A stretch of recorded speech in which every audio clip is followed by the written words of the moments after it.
What up world, it's Carmel at KingdomTeK, and today we're taking a look at the LG Nano 90, LG's top of the line 4K TV for the 2020 model year. So let's get it out the box.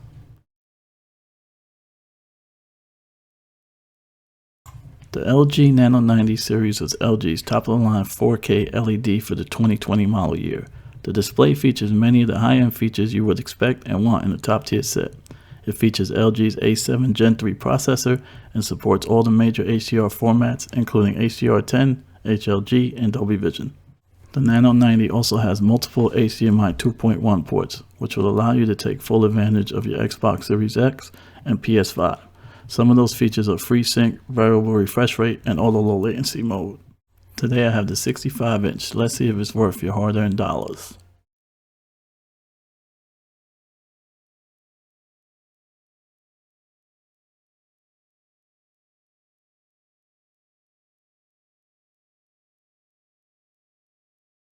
Now around back we have 4 HDMI ports, 2 of which are HDMI 2.1.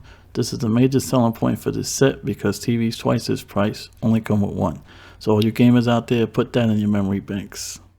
HDMI 3 and 4 are your HDMI 2.1 ports, HDMI 3 being for eARC, so if you have a home theater, probably you're connected through that. This way you'll be able to control all your devices with that single port.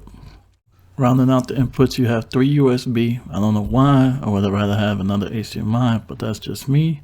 You got your Ethernet, optical audio cable in, and 1 composite. The remote is LG's Magic Remote. It has had the same shape for years. If you never used it, it's a good remote, full featured with plenty of buttons. Definitely not minimalist.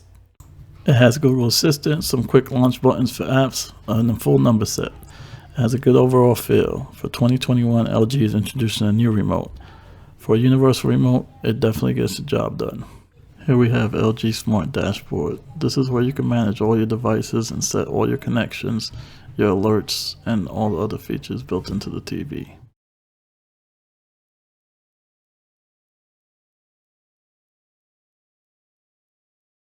Let's start off with Dolby Vision. I only test TVs with real world content. I don't run test patterns and screen tests because I feel they don't do TVs any justice. As you saw the Dolby Vision logo pop up in the corner, the TV will automatically detect what kind of HDR content it has and it'll let you know. I chose this clip because it has a dark background and you will see a lot of colors emerging out of the darkness. The colors have a lot of pop and very little blooming. I watched a few things in Dolby Vision and the set exceeded my expectations.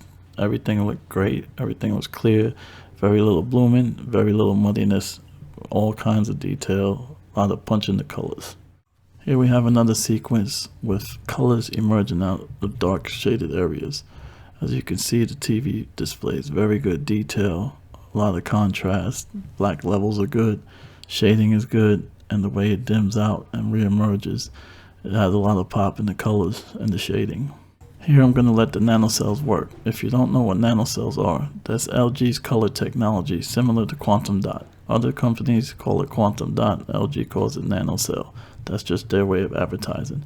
I'm going to let these transitions run so you can see the transition between the colors. From red to green to blue, the set has no problem displaying color accuracy. Look at how the sunbeams shine through the water. Very accurate, a lot of detail, very crispy.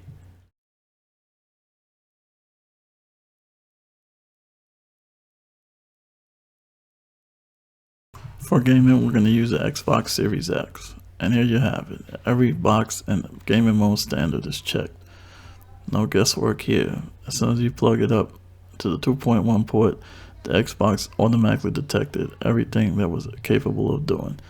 You might want to go in and mess with it according to your TV, but with this TV, everything comes up fine and checks all the boxes. So I'm going to start off with some color flashes so you can see lighting effects during gaming. These are subtle ones. This game is pretty colorful and has a dark background and colors in the forefront. And I want you to see how when I touch down the flashes and how it reproduces them. Great color, great accuracy. Space and stars in the background is always good to show off colors in the forefront. The Nanocell 90 does a good job of replicating all that. And then when the flashes come, you see bright effects. Now we have a true test, a game running in HDR at 120 Hz. I spent a few hours playing this way and didn't run into any problems at all. You can see from the clips how smooth the action is and how it runs with no hiccups at all. The colors and shadow details are all there. The speed and smooth transition is really what surprised me. Every game I played, the color reproduction and detail was on point, with no problems at all. I use this particular game because a lot of people have it, so you'll be able to compare your current set and see if this is worth it for you. I will let the footage run for a little bit so you can see for yourself.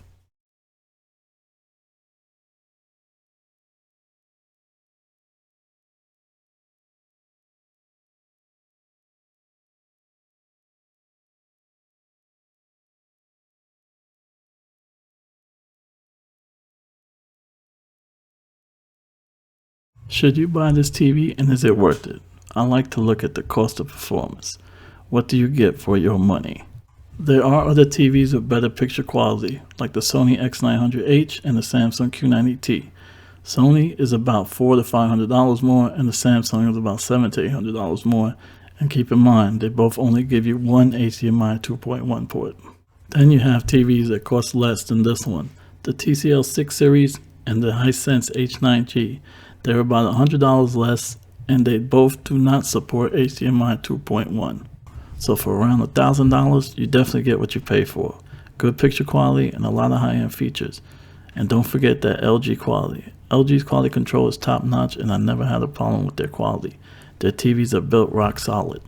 Now, if money isn't an issue, by all means, check out those other sets. If you're on a budget, the Hisense and TCL offer great picture quality at a lesser price. I will leave links in the description for this set and its competitors so you can decide which set is best for you.